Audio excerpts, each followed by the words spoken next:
थांब बाळा, साक्षात स्वामींनी हा मौल्यवान आशीर्वाद तुला पाठवला आहे.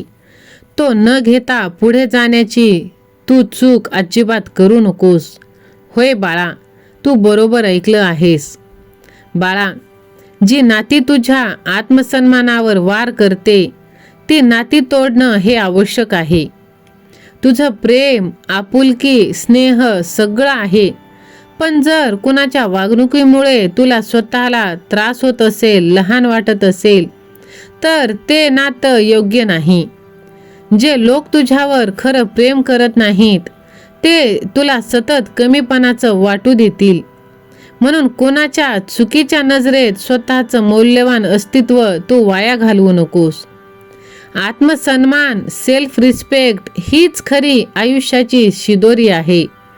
तर बाळा, तीच तुला जपायची आहे आणि त्यासाठीच तुला खंबीरपणे उभं राहायचं आहे. ना कोणाच्या मदतीशिवाय, फक्त स्वामींच्या आशीर्वादाने. जर सहमत असशील तर श्री स्वामी समर्थ असे टाईप कर आणि ह्या भक्तिमय चॅनलला सबस्क्राईब कर. होय बाळा, तू सतत मागे वळून पाहत आहेस म्हणजे वर्तमानातलं जीवन तू हरवत आहेस. तू अनेकदा भूतकाळाच्या आठवणीत इतकं गुंतून जातोस की समोरचं सुंदर आयुष्य नजरेआड होत आहे. बाळा, त्यातून तू शिक, पण त्यात अडकून पडू नकोस. समोर सुंदर भविष्य आहे, नवं आहे, पण त्यासाठी तुला जुने लोक, जुने विचार, जुन्या आठवणी आणि तुझ्या मनावर झालेल्या जखमा ह्या विसराव्या लागतील.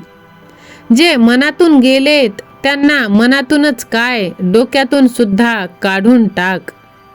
होय बाळा, तुझा मूड कधीच दुसऱ्याच्या वागणुकीवर अवलंबून तू ठेवू नकोस. कोणी तुला दुर्लक्ष केलं, कोणी तुला टाळलं हे लक्षात ठेव. स्वतःचं मन मात्र त्रासून घेणं काही योग्य नाही. कोण काय करतंय यापेक्षा तू काय करतोयस हे लक्ष केंद्रित कर. डोकं सकारात्मक विचारांनी भर, कारण नकारात्मकता तुझं मानसिक आरोग्य खराब करते. स्वतःवर लक्ष दे, बाकी सगळं निघून जात असतं. वेळेला सुद्धा वेळ दे. होय बाळा, जे लोक तुझ्यावर विश्वास ठेवत नाहीत त्यांच्यासाठी स्वतःला तू पुन्हा पुन्हा सिद्ध का करत बसतोयस? माझ्या लेकरा, अशा लोकांना तू कितीही चांगलं वागलंस तरी ते तुझ्यावर संशयच घेणार, तुला नावेच ठेवणार, तुझ्या प्रत्येक गोष्टीत चूकच काढणार. मग प्रत्येक गोष्टीचं कारण, स्पष्टीकरण तुला का द्यावं लागत आहे? ती माणसं तुझ्यावर प्रेम करत नाहीत, ते केवळ तुझ्यावर नियंत्रण ठेवू पाहत आहेत. त्यामुळे स्वतःला सिद्ध करत राहण्यापेक्षा अशा नात्यांना महत्त्वच देणं तू बंद कर, कारण विश्वासाशिवाय कोणतंही नातं टिकत नाही. सहमत असशील तर गॉड इज ग्रेट असे तू टाईप कर आणि हा सुंदर मार्गदर्शन तू कमीत कमी 2 जणांना शेअर कर आणि भाग्यवंत ठर. बाळा, ज्यांनी तुझं मन तोडलं त्यांच्या आठवणी तू मनात ठेवू नकोस, म्हणजे तू रोज रोज दुःखाला जाग करणार नाहीस. काही लोक येतात, प्रेम करतात आणि अचानकच नाहीसे होतात.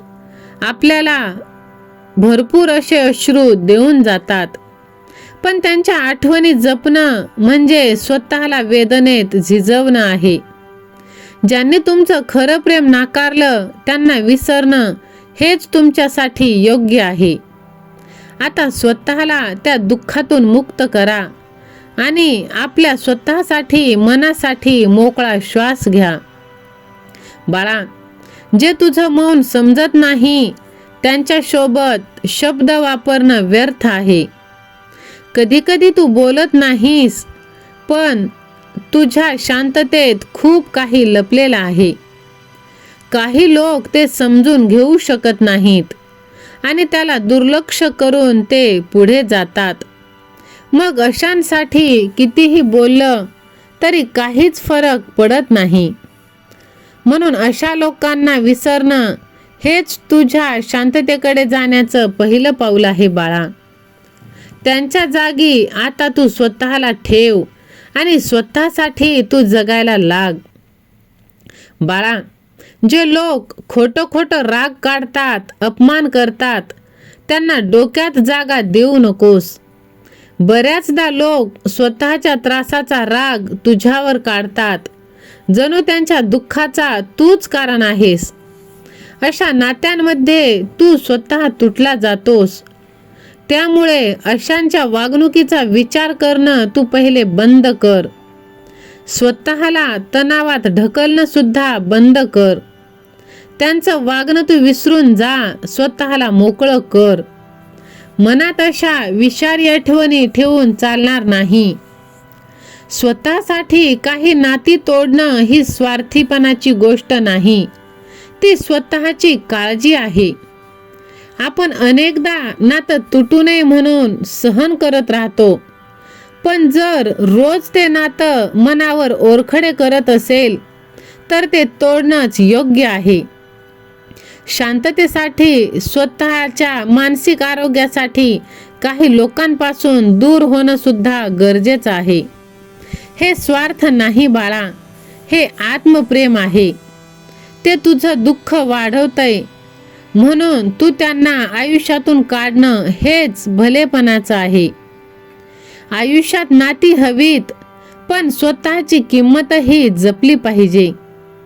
कारण जी नाती आपल्याला तोडतात त्या नात्यांपासून दूर जाणं ही कमजोरी नाही, ती स्वतःची काळजी आहे. मनाचं शांत राहणं हे खरं सुख आहे आणि त्यासाठी काही वेळा विसरणं हे उत्तम आहे. ज्यांना आपल्या वेदनांची किंमत नाही, त्यांच्या आठवणींनाही जागा देऊ नका. स्वतःसाठी जगा, आत्मसन्मानासाठी जगा आणि आयुष्य सुंदर बनवा. कारण शेवटी स्वतःसारखं कोणीच नसतं. व्हिडिओ आवडला असेल तर व्हिडिओला लाईक, शेअर, सबस्क्राईब करायला विसरू नका. आणि हा संदेश आपल्या प्रियजनांना सुद्धा तुम्ही शेअर करा. कारण तुमचं एक शेअर मला अजून प्रेरणा देत असतं नवनवीन व्हिडिओ बनवण्यासाठी. म्हणूनच स्वामींचे आशीर्वाद दररोज प्राप्त करायचे असतील तर मनातून उतरलेल्या लोकांना तुम्ही काढून टाका आणि मनामध्ये स्थान द्या ते फक्त आपल्या स्वामी आईला. फक्त एकच नाव, श्री स्वामी समर्थ, श्री स्वामी समर्थ, श्री स्वामी समर्थ.